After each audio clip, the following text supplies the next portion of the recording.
देखिए यहाँ आपको जो पंप दिखाई दे रहा है ये FIP पंप, ठीक है, फ्यूल इंजेक्शन पंप यानी कि अनट्रचेबल पंप। यहाँ आपको नीचे की ओर एक पंप दिखाई दे रहा है जिसे बोला जाता है फ्यूल फीड पंप।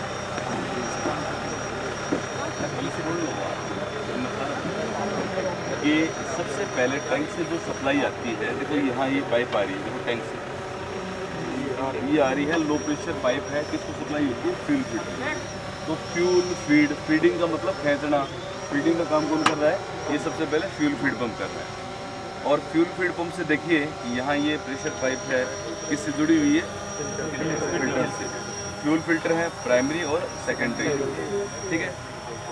तो कहने का मतलब डीजल को कितना भी शुद्धिकरण कर लो, लेकिन कुछ ना कुछ अशुद्धियाँ उसमें बच ही जाती हैं।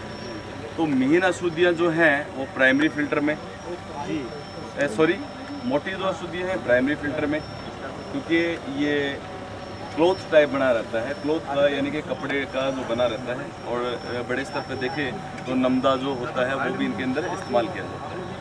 सेकेंडरी जो फिल्टर है वो कागज़ या गत्ते का बना रहता है, ठीक है।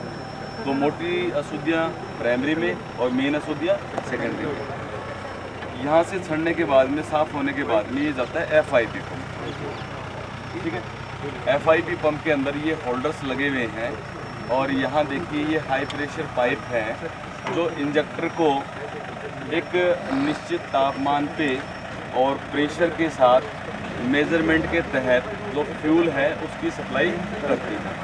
और जो इंजेक्टर को जो फ्यूल की सप्लाई होती है वो 1500 PSI से 3000 PSI के करीबन ये फ्यूल की सप्लाई होती है। यहाँ आपको साइड में ये जो दिखाई दे रही है ये ओवरफ्लो रिटर्न पाइप है।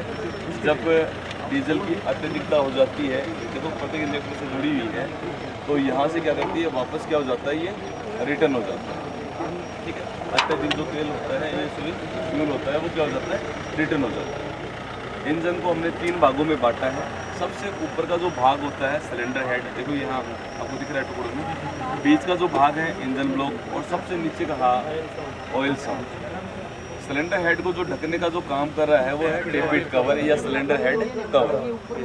यहाँ आपको जो ये दिखाई दे रहा है ये है ऑयल फिलर, ठीक है। इंजन ऑयल है, इसी के माध्यम से फिल किया जाता है। और ये जो कैप लगी हुई है तो क्या है, ऑयल फिलिंग कैप है, ठीक है। यहाँ है आपको वैक्यूम पाइप है वो दिखाई दे रही है, जो इसके अंदर क्रैंकस वेंटिलेशन होता है, तो जो धुआं वगैरह कुछ वास वगैरह जो बन जाती है वो उसके माध्यम से बाहर निकलता रहता है, ठीक है। समझ में आया होगा। तो एक चीज़ और देखिए आप, यहाँ से एक वायर आ रही है जो आपके FIP पंप है, गाड़ी के ऊपर जो FIP पंप लगा हुआ है वहाँ उसके ऊपर आ रही है, एक्सेलरेट वायर, ठीक है। किसके लिए आ रही है, गवर्नर के लिए, क्योंकि गवर्नर का काम क्या है, इंजन की स्पीड के अनुसार फ्यूल की सप्लाई करना है। कई बार समस्या होती है इंजन के अंदर भी, एक्सीलेटर पेडल आप दबा रहे हो, गाड़ी नहीं दौड़ रही, तो समस्या कहाँ है, FIP पंप के अंदर है, उसकी गवर्नर है, उसके अंदर कोई त्रुटि है या खराबी है, ठीक है, तो उसको सुधार करना है। हाँ उसमें भी एक फिल्टर होता है, ठीक है ना। वाटर सेपरेटर जो होता है फिल्टर होता है, जैसे इसके अंदर तो इसके नीचे की ओर भी है, इसमें भी रहता है, टैंक से भी रहता है। बीच में जो फ्यूल लाइन होती है उसके बीच में भी एक प्री फिल्टर दिया जाता है, जिसे वाटर सेपरेटर के नाम से जाना जाता है, ठीक है। यहाँ आ जाओ आप, ये आपको दिखाई दे रही है oil deep stick gauge, oil deep stick gauge. यहाँ आपको एक T पॉइंट और दिखाई दे रहा है, तो उसका वायर है वो हट गया है, तो ये है टेम्परेचर T। इंजन का जो तापमान है तो वो इसी के माध्यम से डैशबोर्ड पर दर्शाया जाता है। तो ये जो तापमान होता है किसका होता है, पानी का तापक्रम होता है, वो इंजन के डैशबोर्ड पर दिखाया जाता है। तो टेम्परेचर T के माध्यम से दिखाया जाता है, ठीक है। इसमें नहीं लगा हुआ है, ठीक है। और यहाँ देखिए ये एग्जॉस्ट मैनिफोल्ड है, और इसके आगे ये जो डिवाइस हुई है साइलेंसर है। रेड कलर में आपको जो फिल्टर दिखाई दे रहा है वो ऑयल फिल्टर है, ठीक है। क्या है, ऑयल फिल्टर है, दिख रहा है ना अच्छे से, रेड कलर का यहाँ फिल्टर है। और यहाँ देखिए फ्यूल सप्लाई सिस्टम आपने देखा, और आपको मैं जो कूलिंग सिस्टम है यानी कि संकलन प्रणाली है उसके बारे में भी थोड़ा बताता हूँ। तो ये रेडिएटर है, रेडिएटर है, रेडिएटर मुख्यतः 3 प्रकार के होते हैं। कौन कौन से? ट्यूबुलर टाइप, दूसरा होता है गिल्ड टाइप और तीसरा जो होता है हनीकॉम। ठीक है, तो ट्यूबुलर टाइप में क्या होता है कि सीधी सीधी ट्यूब होती है और सीधी सीधी क्या होती है उसमें फिन्स होती है।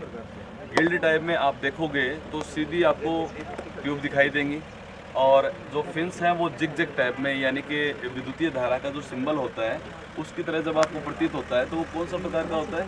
Guild type. ठीक है, तीसरा जो है हनीकॉम यानी कि मधुमक्खी के छाते के समान। ठीक है, उसकी जो संरचना है हनीकॉम यानी कि मधुमक्खी के छाते के समान। आजकल आप देख रहे हो कूलर के अंदर पैड आ रहा है, तो वो हनीकॉम टाइप पैड आ रहा है, तो उस तरीके से जो संरचना होती है वो रेडिएटर होगा हनीकॉम। ठीक है, उसमें जो आकृति होगी ये कौन सा है? ये गिल्ड टाइप। देखो इसमें किस तरीके से आ रही है, इस तरीके से जिग टाइप है, विद्युत धारा की तरह है, तो कौन सा है? Guild type. ठीक है, समझ गए होगे रेडिएटर को।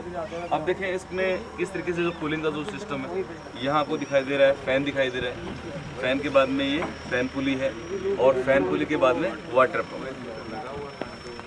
है ना, वाटर पंप। ये रेडिएटर का अपर टैंक, ऊपर का जो टैंक है अपर टैंक, नीचे की ओर सेम इसमें देखो वो लोअर टैंक आपको दिखाई दे रहा है और यहाँ से देखिए लोअर टैंक से ये होज पाइप जुड़ी हुई है ब्लैक कलर। तो लोअर टैंक से जो वाटर पंप है वो पानी को क्या करेगा? अंदर की ओर प्रेशर के साथ में खींचेगा। ठीक है, और वो पानी कहाँ जाएगा? इंजन के अंदर जो वाटर जैकेट्स बने रहते हैं जो सिलेंडर के चारों ओर और हेड तक भी वो पानी ऊपर तक जाता है, तो उनके पानी के संचरण के लिए इसमें क्या बने रहते हैं? वाटर जैकेट्स बने रहते हैं। वहाँ वो पानी रोटेट होकर और ये जो भाग आपको दिखाई दे रहा है सिलेंडर हेड पे, ये आउटलेट वे है, इसका जो है बाहर निकलने का जो है मार्ग है वो है यहाँ से होज पाइप के माध्यम से कहाँ आ रहा है? रेडिएटर के अपर टैंक में। ट्यूब्स में पानी जाएगा, वायुमंडलीय हवा फिंसों से टकराएगी, पंखा हवा को अंदर की ओर खींचेगा, इस प्रकार ये पानी ठंडा होता रहेगा और ये प्रोसेस रेगुलर चलेगा। ठीक है, जानते हैं ब्रेक सिस्टम के बारे में। कौन सा बताओ?